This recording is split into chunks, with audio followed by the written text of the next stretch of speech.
ഓടണ്ട ഓടണ്ട ഓടണ്ട ഓടണ്ട ഓടിയിട്ട് കാര്യമില്ല.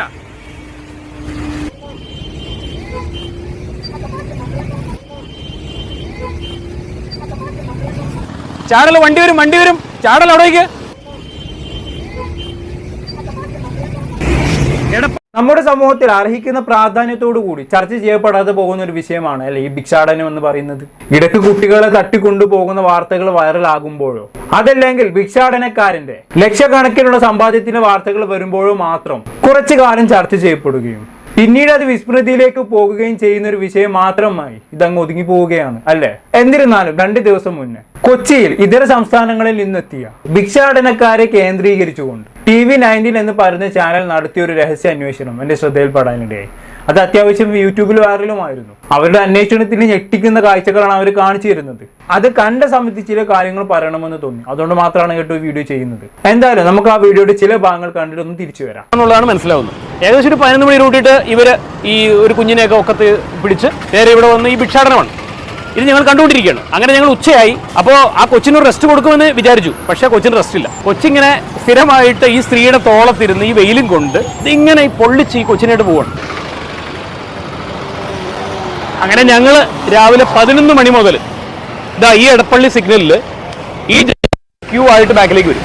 അപ്പോൾ അങ്ങനെ ക്യൂ ആയി കഴിഞ്ഞ് കഴിഞ്ഞാൽ ഈ വാഹനങ്ങളുടെ അടുത്തൂടെ പോയിട്ട് ഭിക്ഷ തെണ്ടുകയാണ് ഈ സ്ത്രീ ചെയ്യുന്നത്. അപ്പോൾ ഈ സ്ത്രീയുടെ ഒക്കത്ത് ആ കുഞ്ഞിനെ നിങ്ങൾ എല്ലാവരും കണ്ടതാണ്. ഞങ്ങൾ ക്യാമറയുമായിട്ട് മുന്നോട്ട് വരുമ്പോൾ അബദ്ധത്തിൽ ക്യാമറ ഇവരുടെ ശ്രദ്ധയിൽപ്പെട്ടു. കുഞ്ഞിന്റെ മുഖം ഇവർ മറയ്ക്കാൻ ശ്രമിക്കുകയാണ്. അത് വല്ലാത്ത ഒരു വിഭ്രാന്തി ഇവരുടെ മുഖത്ത് ഞാൻ കണ്ടു. ഇവരെന്തിനാണ് ഇത്രയധികം വെപ്രാളപ്പെട്ടിട്ട് ഈ കുഞ്ഞിന്റെ മുഖം മറയ്ക്കാൻ ശ്രമിച്ചതെന്നുള്ളത് ഞാൻ ചിന്തിച്ചു വന്നപ്പോഴേക്കും ഇത് ഷൂട്ടാണ് എന്നുള്ളത് മനസ്സിലായി. അപ്പോൾ കുറച്ചേറെ സമയമായിട്ട് ഞങ്ങൾ ഇവിടെ പരിസരത്ത് കറങ്ങി നിൽക്കുന്നത് ഇവർ കാണുന്നുണ്ട്. അവരാരും ഒന്ന് മുഖവിലേക്ക് എടുത്തില്ല. ഞങ്ങൾ 2-3 പേരുണ്ടായിരുന്നു. ക്യാമറ കണ്ടതോടുകൂടി ഈ സ്ത്രീ ഈ കുട്ടിയെയും എടുത്തുകൊണ്ട് നിന്നിടത്ത് നിന്ന് പെട്ടെന്ന് അപ്രത്യക്ഷമാവുകയാണ്. ഞങ്ങളുടെ സർവ്വസന്നാഹങ്ങളുമായിട്ട് ബസ് സ്റ്റോപ്പിൽ അവിടെ ഇവിടേക്കായിട്ട് നിൽക്കുന്നുണ്ടായിരുന്നു. ഇവളെ കാത്ത് റോഡിന്റെ സൈഡിൽ 2-3 പേര് ഇരിക്കുന്നുണ്ട്. അതിൽ നല്ല അജാനുബാഹുവായിട്ട് നല്ല ശാരീരിക ഘടനയോട് കൂടിയ ഒരുത്തനുണ്ട്. വേറെയും 2-3-4 പേരുണ്ട്. അപ്പോൾ ഒരു 5-6 പേരുണ്ട് ഇവർ. ഈ സ്ത്രീ കുഞ്ഞുമായിട്ട് ഇവരുടെ അടുത്തേക്ക് ചെല്ലുന്നു. ഇവര് പെട്ടെന്നൊരു ഞെട്ടൽ ഇവരുടെ ഭാഗത്തു നിന്ന് ഞങ്ങൾക്ക് മനസ്സിലായി. പിന്നെ കാണുന്നത് എന്താ വെച്ചാൽ ഇവർ 5-6 പേര് 6 വശത്തേക്ക് അങ്ങോട്ട് പോവുകയാണ്. ബ്ലോക്കും മറ്റുള്ള വാഹനങ്ങളും നിറഞ്ഞു നിൽക്കുന്ന സമയത്ത് അതിനിടയിൽ കൂടെ ഞൂഴ്ന്ന് ഇവർ പോയി കളയുകയാണ്. ഞങ്ങൾക്ക് ആർക്കും ഫോളോ ചെയ്ത് പിടിക്കാൻ പറ്റാത്ത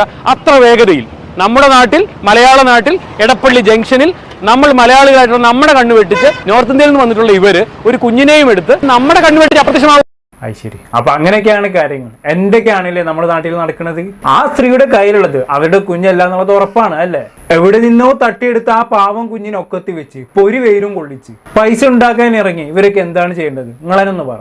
നഷ്ടപ്പെട്ട തന്റെ കുഞ്ഞിനെ ഓർത്ത് ഇടവിടാതെ കണ്ണീര് വാർത്തുകൊണ്ട് ആ കുഞ്ഞിന്റെ യഥാർത്ഥ മാതാപിതാക്കൾ എവിടെയോ ജീവിച്ചിരിപ്പുണ്ടാകും അല്ലെ. അവർ ഉരുകി ഉരുകി ജീവിക്കുന്നുണ്ടാകും. എന്നാൽ ഇതൊക്കെ കഴിഞ്ഞ് അടുത്ത ദിവസം ഇതേ ന്യൂസുകാരൻ നടക്കുന്നുണ്ട്. അതേ പോയിന്റിലേക്ക് വീണ്ടും വരുന്നുണ്ട്. അന്നേരം ഇതേ സ്ത്രീയെ വീണ്ടും കാണുന്നുണ്ട്. അന്നേരമുള്ള അനുഭവത്തെ കുറിച്ച് നമുക്കൊന്ന് കണ്ടു.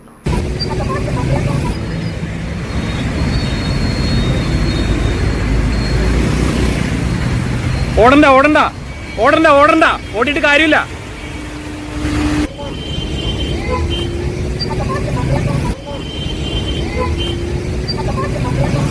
ചാടൽ, വണ്ടി വരും വണ്ടി വരും, ചാടൽ അവിടേക്ക്. എടപ്പള്ളി ടൗൺ വിട്ട് ഓടുന്ന കാഴ്ചയാണ് കാണുന്നത്.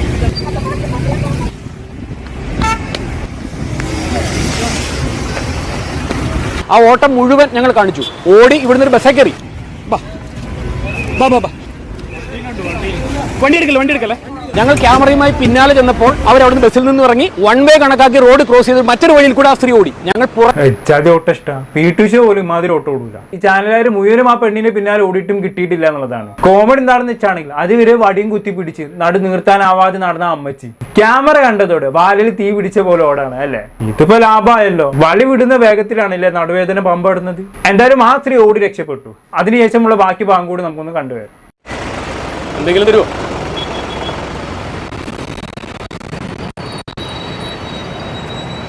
10 രൂപ മതി. 10 രൂപ. ഗ്ലാസ് കൊടുത്തേരാ.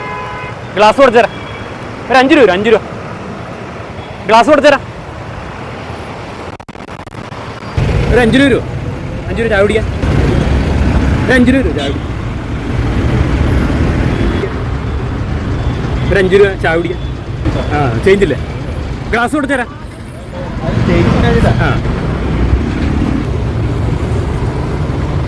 ഗ്ലാസ് കൊടുത്തേരാം. ഒരു 5 രൂപ ഗ്ലാസ് കുടിച്ചേരാ, ഒരു 5 രൂപ.